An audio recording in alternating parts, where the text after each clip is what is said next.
જય માતાજી, જય શ્રી કૃષ્ણ મિત્રો।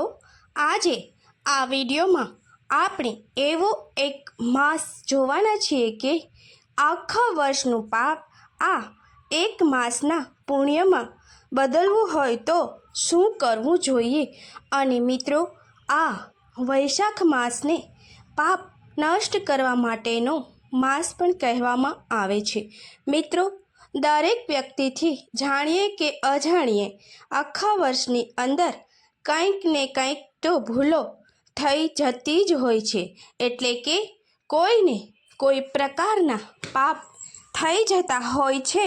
તો મિત્રો, આ પાપને નષ્ટ કરવા માટે વૈશાખ માસને ખૂબ જ મહત્ત્વનો ગણવામાં આવે છે। ભગવાન વિષ્ણુ આ માસમાં પોતે પ્રસન્ન હોય છે, માટે જ ભગવાન વિષ્ણુ કહે છે કે જે કોઈ આ માસમાં મારી સાધના અર્ચના કરશે તેમના તમામ પાપ હું નષ્ટ કરીશ। અને શ્રી વિષ્ણુએ બતાવેલ ઉપાયો દાન પુણ્ય જે કરશે એ આખા વર્ષનું પાપ નષ્ટ કરશે। તો મિત્રો, આજે આ વિડીયોમાં આપણે જોવાના છીએ કે કયા કયા પ્રકારના ઉપાયો વૈશાખ માસમાં કરવા જોઈએ અને શા માટે આ માસને ખૂબ જ મહત્ત્વનો માસ કહેવામાં આવે છે। મિત્રો, આપ જાણો છો કે તેમ આપણી ભારતીય સંસ્કૃતિમાં 12 મહિનાઓમાં એટલે કે આખા વર્ષમાં દરેક માસની અંદર કોઈક ને કોઈ ધાર્મિક તહેવારો તથા વ્રત પૂજા અર્ચના કરવા માટે ખાસ દિવસો આવતા હોય છે। આખા વર્ષમાં દરેક માસમાં જે કાંઈ વ્રત પૂજાઓ કરવામાં આવે છે તેમનું જે કાંઈ ફળ મળે છે તે તમામ ફળ માત્ર અને માત્ર એક જ માસમાં મેળવવું હોય તો તે માસ છે વૈશાખ માસ। મિત્રો, તમને પ્રશ્ન થતો હશે કે કયા કયા ઉપાયો કરવાથી એક માસમાં તમામ પાપ નષ્ટ કરી શકાય છે। મિત્રો, પાપ એટલે જાણીએ કે અજાણીએ થયેલી ભૂલો। જો આપણે આખા વર્ષમાં કોઈ જ પાપ કરેલા ના હોય તો એવી આ વૈશાખ માસમાં એટલા ઉપાયો કરવામાં આવે તો તે ખૂબ જ ફળદાયી નીવડે છે। મિત્રો, વૈશાખ માસમાં સૂર્યોદય પહેલાં એટલે કે બ્રહ્મ મુહૂર્તમાં જે કોઈ સ્નાન કરે અને સ્મરણ કરે તેને અનેક ગણું ફળ પ્રાપ્ત થાય છે। મિત્રો, આ માસની અંદર બ્રહ્મ મુહૂર્તમાં સ્નાન કરવું અને પૂજા અર્ચના કરવાનું મહત્ત્વ ખૂબ જ રહેલું છે।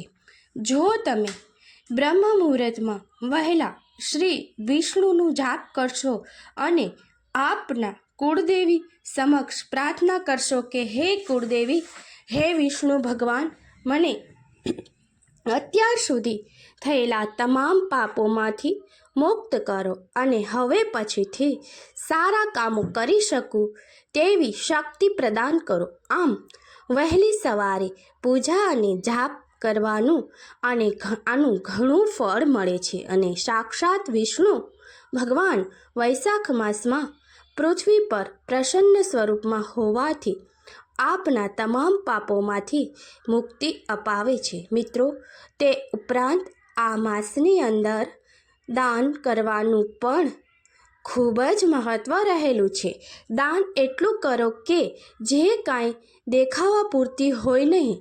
આપ જાણો છો કે તેવી રીતે ઘણા લોકો દેખાવ કરવા માટે પણ દાન પુણ્ય કરતા હોય છે, પરંતુ મિત્રો, આ માસમાં શુદ્ધ મનથી જ દાન કરવામાં આવે તો એનું ફળ અનેક ગણું પ્રાપ્ત થાય છે। ખાસ કરીને આ માસની અંદર વસ્તુઓનું તથા ચપ્પલનું દાન કરવામાં આવે તો તેને સૌથી શ્રેષ્ઠ માનવામાં આવે છે। તે ઉપરાંત મિત્રો, જે ભૂખ્યા લોકો હોય છે તેને ભોજન મળતું નથી તેવા લોકોને આ માસમાં ભોજન કરાવવાથી ખૂબ જ લાભ થાય છે અને મોટું પુણ્ય પ્રાપ્ત થાય છે। કેમ કે ભગવાન વિષ્ણુને સેવા ભાવમાં ખૂબ જ પ્રસન્નતા મળે છે. એટલા માટે જો તમે આ માસમાં એટલે કે વિષ્ણુ માસમાં કોઈ ગરીબ લોકોની સેવા કરશો કે તેનો સહારો બનશો તો તેમનું ફળ તમને અનેક ગણું પ્રાપ્ત થશે. મિત્રો, આ માસમાં કરવામાં આવેલું દાન ખુદ વિષ્ણુ ભગવાન પોતાના હાથે કરેલા દાન બરાબર માનવામાં આવે છે.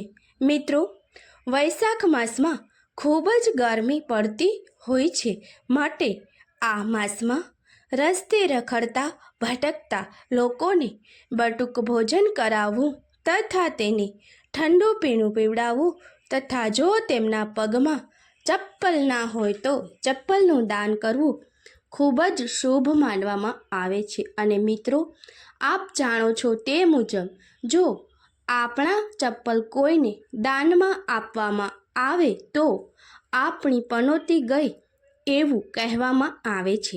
એટલે કે આપણા જે કાંઈ દુઃખ અથવા જે કાંઈ બનાવો બનવાના હતા તે હવે બનવાના નથી, એટલે પનોતી ગઈ તેવું કહેવામાં આવે છે. પરંતુ મિત્રો, આપણા ચપ્પલ બીજાને આપવાથી સામેવાળા જરૂરિયાતમંદને લોકોને કોઈ જ નુકસાન થતું નથી. એટલા માટે જ ચપ્પલનું દાન ખૂબ જ શુભ માનવામાં આવે છે. મિત્રો, આ માસમાં ભગવાન વિષ્ણુ ખૂબ જ પ્રસન્ન હોય છે, માટે જે કાંઈ દાન પુણ્ય કે ભક્તિભાવ તમે કરવામાં આવે છે તેમનું 100 ગણું ફળ તમને પ્રાપ્ત થાય છે. જો આ માસની અંદર મિત્રો ભક્તિભાવથી ભગવાનની પૂજા કરવામાં આવે તો વિષ્ણુ ભગવાન પ્રસન્ન થાય છે. મિત્રો, આપ જાણો છો તે મુજબ ઘણા પરિવારમાં પિતૃદોષની છાયા રહેલી હોય છે. આ માણસને પિતૃદોષને પણ મનાવવા રીઝવવા માટેનો ખાસ મહિનો માનવામાં આવે છે, કારણ કે પિતૃદેવ હંમેશને માટે પોતાના અર્થે કોઈને દાન કરવા પ્રેરિત કરે છે. એટલે કે પિતૃદેવને વૃદ્ધિ માટે પિતૃદેવના આત્માની શાંતિ ત્યારે જ મળે છે જ્યારે પિતૃના નામથી કોઈ ભક્તિ કરવામાં આવે અને કોઈ ગરીબ લોકોને ખવડાવવામાં આવે, બ્રાહ્મણોને ભોજન કરાવવામાં આવે. આનાથી પિતૃદેવ ખુશ થાય છે અને પોતાના પરિવારને સુખ શાંતિ પ્રદાન કરે છે. જો મિત્રો પિતૃદેવ ખુશ હશે તો પરિવારમાં કોઈ પણ કાર્ય સફળ થશે.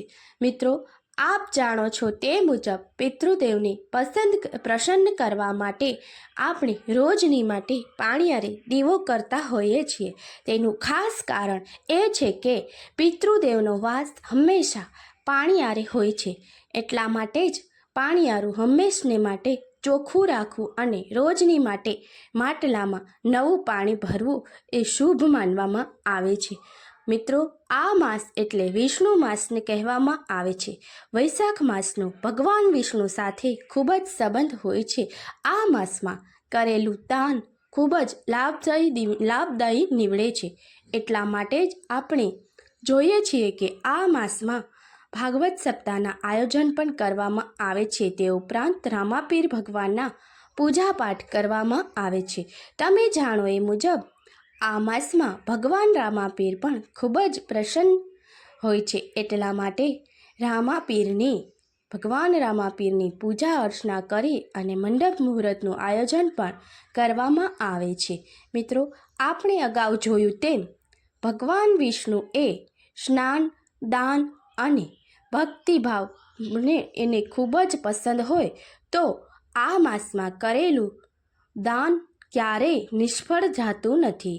જય શ્રી વિષ્ણુ ભગવાન, જય મા લક્ષ્મી આપના પરિવાર ઉપર હંમેશના માટે આશીર્વાદ વરસાવતા રહે તેવી પ્રાર્થના. મિત્રો, જય મા લક્ષ્મી.